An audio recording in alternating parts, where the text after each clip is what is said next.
let's talk about Steve and Joe's relationship. How do the two of them get along? I mean, it's been well documented, their friction in the press. They've been called brothers, the toxic twins. Known for his wild screams and wilder lifestyle, Steven Tyler just dropped a bombshell no one saw coming. He's finally named the 5 musicians he couldn't stand. The Aerosmith frontman, never one to bite his tongue, unleashed decades of pent-up rock and roll resentment. Some of them were poison, on stage and off, he confessed in a rare, unfiltered moment. Fans are stunned by the names, and even more by the stories behind them. Joe Perry.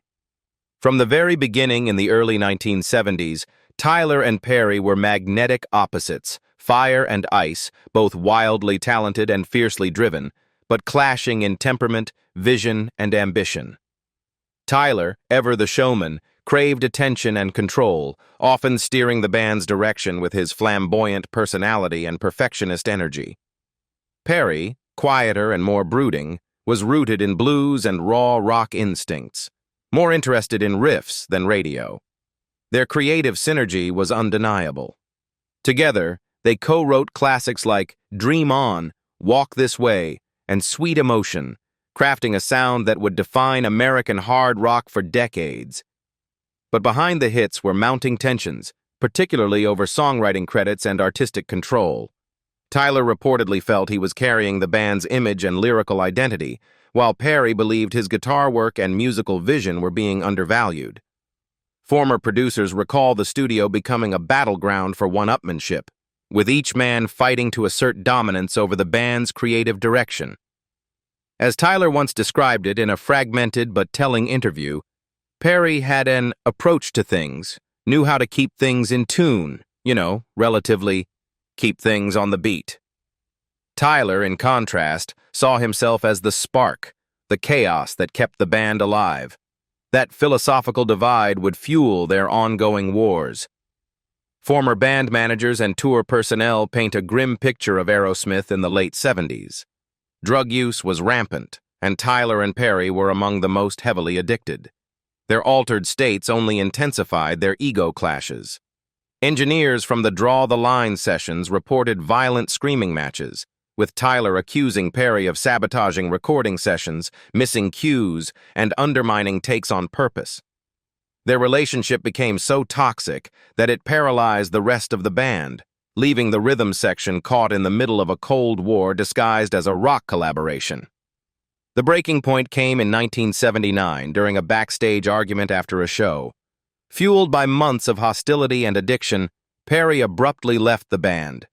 His exit was seismic. For Tyler, it wasn't just a lineup change, it was a personal betrayal.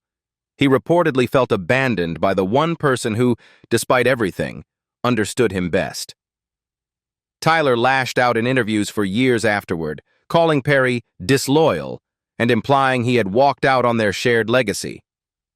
While Perry launched the Joe Perry Project and attempted to carve out a solo identity, Aerosmith stumbled without him. The band's next releases flopped, and Tyler spiraled further into addiction and despair. By the mid-'80s, both men had hit rock bottom, literally and figuratively. But in a rare twist of fate, their mutual self-destruction paved the way for reconciliation. In 1984, the original lineup reunited, and Perry returned to Aerosmith. Their comeback was nothing short of miraculous, with albums like Permanent Vacation and Pump reviving their careers and introducing them to a new generation. Still, the old wounds lingered. Though they now worked together more professionally, the resentment never fully disappeared. Insiders claim that even during their most successful tours, Tyler and Perry traveled separately, communicated through intermediaries, and argued over everything from set lists to interviews. The press dubbed them the Toxic Twins, a name that stuck not only because of their drug-fueled past, but because of their combustible chemistry, a mixture of brotherly love, creative interdependence, and deep-seated rivalry. Tyler himself admitted, "We're like two sides of the same coin. One minute we're laughing, the next we're not speaking." Even in later years, With sobriety and age softening their edges, the feud found ways to resurface. Tyler's 2016 solo project and temporary role as an American Idol judge allegedly caused fresh tensions, with Perry feeling the band was being neglected. Their relationship has always walked a tightrope, too vital to dissolve, too volatile to ever fully heal. Sebastian Bach. We dive into one of the more explosive and surprisingly personal feuds in late 80s rock, the battle between Aerosmith's Steven Tyler and Skid Row's Sebastian Bach. What began as subtle industry tension soon ignited into a full-blown war of egos, sound, and style, highlighting the fractures within the glam metal scene during its commercial peak. By the late 1980s, Aerosmith was staging a massive comeback, riding high on the success of Permanent Vacation and Pump. After years of battling drug abuse and internal turmoil, Tyler and his bandmates had re-emerged as polished veterans, reclaiming their throne. But at the same time, a new generation of flamboyant frontmen was rising, none louder or more unapologetically theatrical than Sebastian Bach, the towering, wild-haired lead singer of Skid Row. Tyler reportedly saw Bach not as an heir, but as an interloper. According to former MTV programmers, Tyler made no secret of his distaste for Bach's vocal style, stage presence, and overall attitude. A cheap imitation, Tyler allegedly called him, complaining that Bach's high-pitched screams, microphone flourishes, and exaggerated swagger were carbon copies of techniques Aerosmith had already mastered and refined years earlier. While Tyler viewed his own showmanship as rooted in bluesy authenticity, he believed Bach was peddling a plastic version of rock. All glam, no guts. Things came to a head in 1989 during the Monsters of Rock tour, where both Aerosmith and Skid Row performed alongside other rock giants. Backstage sources, including former roadies, described frequent confrontations between Tyler and Bach, with Tyler accusing the younger singer of stealing his moves. The microphone twirls, the prowling stage presence, the manic yells. Tyler felt it was all lifted from his playbook without the soul to back it up. In interviews at the time, Tyler didn't hold back. He reportedly slammed Bach in the press, calling him a symbol of everything wrong with the hair metal explosion. Style over substance, image over talent, and marketing over real expression. He predicted that bands like Skid Row would vanish once fans realized they were watching a manufactured product. Flashy, yes, but lacking depth or staying power. Fueling the fire, rock magazines began comparing Bach's voice to Tyler's, noting their shared ability to hit high notes with explosive energy. While flattering to most, these comparisons reportedly enraged Tyler, who had spent decades crafting his identity as one of rock's most unique vocalists. According to insiders, he viewed such parallels as an insult to his originality and a sign that critics were favoring youthful flash over hard-earned credibility. Behind the scenes, the rivalry took an even darker turn. Former Skid Row management claimed that Tyler actively discouraged radio stations from playing Aerosmith and Skid Row tracks back-to-back, attempting to create distance between their sounds and audiences. Though never publicly confirmed by Tyler himself, insiders from both bands believe there was a concerted effort to protect Aerosmith's hard-won resurgence from being overshadowed by a rising younger act. The root of Tyler's hostility, according to those close to him, may have had less to do with imitation and more to do with insecurity about relevance. Bach, with his youth, sex appeal, and rebellious aura, was attracting the same demographic that had once discovered Aerosmith. As Aerosmith matured and cleaned up their image, Tyler may have feared losing touch with the teenage audience that had fueled their early success. Sebastian Bach, for his part, often brushed off the feud with swagger, but he was never blind to the tension. In later interviews, he acknowledged that Tyler gave him a hard time during their touring years and that the rivalry felt personal, not just professional. Still, Bach continued to praise Aerosmith as a formative influence, though that admiration never seemed to soften Tyler's stance. Mick Jagger. The seeds of tension were planted early, as the media relentlessly drew comparisons between Mick Jagger and Steven Tyler. Both were lanky, snake-hipped lead singers with wild energy, signature struts, and massive mouths that seemed to scream charisma. But while the Rolling Stones had already secured their place as British rock royalty by the late 60s, Aerosmith emerged in the 1970s as America's answer to the British invasion. Critics began dubbing Tyler the American Mick Jagger, a title that may have sounded complimentary to some, but stung deeply for Tyler. To Tyler, this wasn't flattery, it was an accusation of imitation. While he admired the Stones, he reportedly resented the implication that his stage presence was derivative rather than original. In interviews, Tyler was evasive when asked about Jagger directly.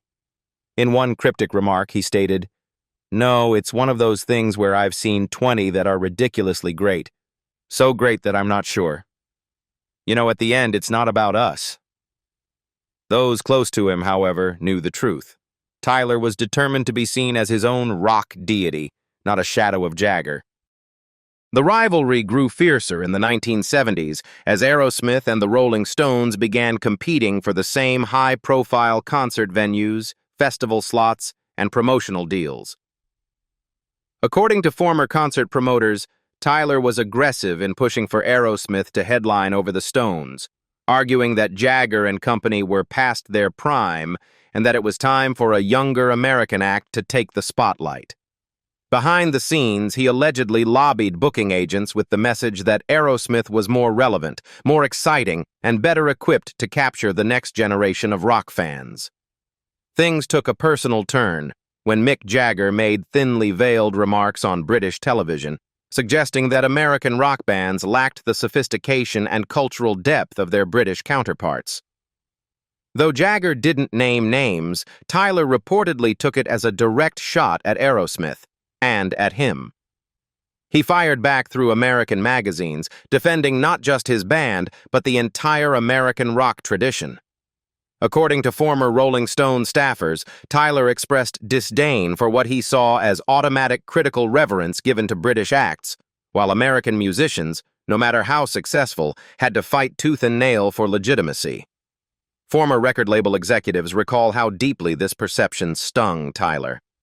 Despite Aerosmith's commercial success and massive fan base, the band rarely received the kind of critical adoration that followed the Stones.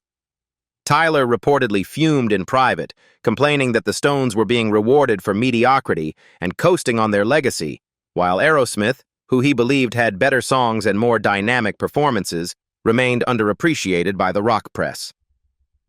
This philosophical divide only deepened over time. While both bands continued to fill arenas and sell millions of records, their paths never meaningfully crossed. Unlike other major artists who occasionally collaborated or showed public respect for one another, Tyler and Jagger avoided joint appearances, shared tours, or high-profile duets. Theirs was a cold war of rock ego, fueled by pride, press coverage, and a fierce desire to be remembered as the ultimate frontman. Even through the 80s and 90s, when many rock rivalries cooled or turned into nostalgic reunions, the Tyler-Jagger tension remained palpable. Insiders from both camps admit there was always a quiet resistance to any talk of collaboration. Each man seemed to regard the other as a mirror, reflecting back their worst fears, being outdone, being imitated, being forgotten. Vince Neil. In the 1980s, both Tyler and Neil were known as unapologetic bad boys. Women, drugs, trashed hotel rooms, and outrageous stage antics were part of their mythos. But as the decade progressed, Tyler reportedly became increasingly irritated by what he saw as the media's infatuation with Neil's more superficial brand of rebellion. According to several former music journalists, Tyler believed that his own history of wild behavior was being overshadowed by Neil's newer, flashier escapades. "They were looking for me around 2 hours later, you know," Tyler once joked in an interview, referencing the kind of chaos that both men were known to stir. But there was an underlying bitterness. According to former tour security personnel, Tyler and Neil often ended up at the same festivals and parties, where they would compete to outdo one another in front of fans and industry insiders. Whether it was who could drink more, party harder, or cause the bigger backstage scene, these encounters were rarely friendly. Tyler, known for his sharp tongue, reportedly accused Neil of staging his bad boy persona, claiming it was all for show. "He's giving real rockers a bad name," Tyler allegedly said backstage at one festival in 1987, according to a former road manager. While Tyler believed his own insanity came from a place of authentic pain and artistic drive, he viewed Neil's antics as performative and shallow, designed to sell records, not express rebellion. But things got truly personal when Steven Tyler got sober in the late 80s. After years of hard living, the Aerosmith frontman entered rehab and came out determined to rebuild not just his career, but his identity. Motley Crue, however, and Neil in particular, were still neck-deep in debauchery. Tyler reportedly saw Neil as a symbol of everything he was trying to leave behind, a living reminder of the self-destructive spiral that nearly killed him. Former addiction counselors who worked with Tyler at the time have revealed that Tyler expressed deep frustration with rock stars who refused to evolve. He reportedly criticized Vince Neil by name, saying that true rock stars knew when to grow up. This wasn't just a personal rebuke. It was a statement Tyler made publicly and repeatedly as he reshaped Aerosmith's image into that of a band that had survived and matured. Then came the event that would make the feud even more intense. Vince Neil's infamous 1984 drunk driving crash, which killed Hanoi Rocks drummer Razzle and seriously injured others. While Neil served time and expressed remorse, Tyler reportedly saw the incident as a black mark on rock culture, one that made it harder for reformed musicians like himself to gain respect. "It's hard enough convincing people we've changed," Tyler is reported to have said privately, without guys like him proving the worst stereotypes right. Throughout the early 90s, as Aerosmith surged with their clean and sober revival and critically acclaimed albums like Get a Grip, Tyler became more outspoken about distancing himself from artists who hadn't made the same transformation. According to former radio programmers, Tyler lobbied behind the scenes to minimize Motley Crue's airplay on stations promoting Aerosmith's new material. Insiders claim he told executives that playing Neil's music alongside Aerosmith's would undermine the message of recovery and growth the band was working hard to convey. What had begun as a competitive grudge between two high-profile frontmen had morphed into a clash of philosophies. For Tyler, Neil represented an outdated, reckless version of rock stardom, one that glorified excess without consequence. For Neil, Tyler's post-rehab criticisms likely came across as hypocritical moralizing, coming from someone who had once lived just as recklessly.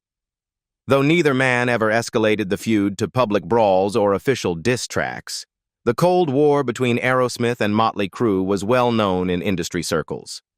The two frontmen rarely shared stages, avoided interviews together, and, despite their shared history, never reconciled their differences publicly. Kurt Cobain's Steven Tyler, a product of the high-octane, arena-shaking rock of the 70s and 80s, reportedly viewed Cobain with open disdain. While Tyler thrived on theatricality, soaring vocals, and showmanship, Cobain represented the opposite: brooding, unkempt, emotionally raw, and aggressively anti-commercial. In one interview, Tyler recalled meeting Cobain with a mix of sarcasm and discomfort. "I laughed and shook his hand." But beneath that gesture lay a deeper discomfort. Tyler saw Cobain not only as the antithesis of what rock should be, but as an actual threat to the soul of the genre. "He couldn't even face the camera," Tyler once remarked about Cobain's distant, haunted demeanor in Nirvana's music videos. "He was in pain, and I'm angry about Kurt." For Tyler, rock music was supposed to be larger than life, a celebration of survival, rebellion, and adrenaline. Cobain's reluctant fame, dark lyrics, and downbeat presence clashed violently with Tyler's philosophy. Former MTV executives have revealed that Tyler was not shy about his opinions behind the scenes. He frequently complained that the grunge movement, spearheaded by Nirvana, was destroying rock's celebratory spirit, and replacing it with what he saw as self-pitying nonsense. According to these insiders, Tyler believed that Cobain's influence discouraged young fans from embracing the joy and energy that had always defined rock's purpose. The feud reportedly reached its boiling point during rehearsals for the 1992 MTV Video Music Awards. Multiple backstage crew members have since recounted a tense exchange between the two icons. Tyler allegedly approached Cobain and bluntly criticized his anti-establishment attitude and what he viewed as a lazy, casual approach to performance. "Real rock stars should inspire," Tyler supposedly said, "not drag people down with all this negativity and sloppy musicianship." Cobain, never one to back down from a confrontation, reportedly fired back with equal venom. He allegedly called Tyler a corporate puppet, a sellout who had exchanged rock's rebellious heart for radio-friendly success. To Cobain, Tyler represented everything grunge was trying to dismantle: flashy showbiz over substance, glamour over authenticity, money over meaning. Tyler, undeterred, continued his crusade in the press. Former Rolling Stone journalists recall him giving scathing interviews where he dismissed grunge as a teenage fashion trend. He predicted the movement would fade once young people grew tired of being miserable all the time. More controversially, he warned that Cobain's rising influence was teaching a whole generation that talent, effort, and showmanship don't matter anymore. After Cobain's tragic death in 1994, Tyler's remarks drew intense backlash. Though he expressed deep sorrow and spoke of his own near-death struggles, "It almost killed me. I'm telling you, you're looking at a miracle. I'm one of those guys that came back." Many critics saw his earlier statements as symptomatic of the old guard's failure to understand or empathize with the mental and emotional torment many alternative artists were facing. Music critics and fans alike accused Tyler of contributing to the hostile environment that isolated Cobain and other grunge musicians from the broader rock community. While Tyler's approach celebrated survival through excess and energy, Cobain's music resonated because it acknowledged pain and alienation. Their conflict wasn't just personal, it symbolized a fundamental cultural shift in rock music. To this day, the feud between Steven Tyler and Kurt Cobain remains a stark example of two worlds colliding. One devoted to the grandiosity of classic rock, the other desperate to express the unfiltered truth of a disenchanted generation. Tyler's disdain and Cobain's defiance mark one of the most poignant cultural divides in modern music history. What do you think about the musicians that Steven Tyler hates? Leave us your comments in the section below. We hope you have found this helpful video. Don't forget to leave a like, share, and subscribe to the channel if you like it. Thank you for watching this, and see you in the next videos. Goodbye.